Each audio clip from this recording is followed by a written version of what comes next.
நேற்று பாஜக எம்எல்ஏ சரிதா பரத்வாஜ் வந்தே பாரத் எக்ஸ்பிரஸ் ரயிலை தொடங்கி வைக்கும் போது தண்டவாளத்தில் தவறி விழுந்த சம்பவம் பெரும் பரபரப்பையும் அதிர்ச்சியும் ஏற்படுத்தியுள்ளது.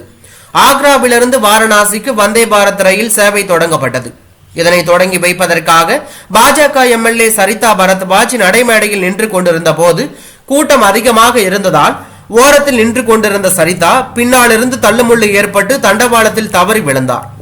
லோகோ மோஷனுக்கு தயாராக இருந்த வந்தே பாரத் எக்ஸ்பிரஸ் முன்பு அவர் விழுந்ததால் ரயில் ஹாரன் அடித்தது. உடனே நடைமேடையில் நின்றிருந்த தலைவர்கள் ரயில் ஓட்டுநரை முன்னோக்கி நகர்த்துவதை நிறுத்துமாறு சைகை காட்டினார்கள். உடனே அங்கிருந்த பாதுகாவலர் பெண் எம்எல்ஏவை பத்திரமாக மீட்டார்கள். அதன் பின்னர் அவர் கொடியசைத்து ரயில் சேவையை தொடங்கி வைத்தார். இந்த சம்பவம் தொடர்பான வீடியோ தற்போது சமூக வலைதளங்களில் வைரலாகி பெரும் பரபரப்பையும் அதிர்ச்சியும் ஏற்படுத்தி உள்ளது.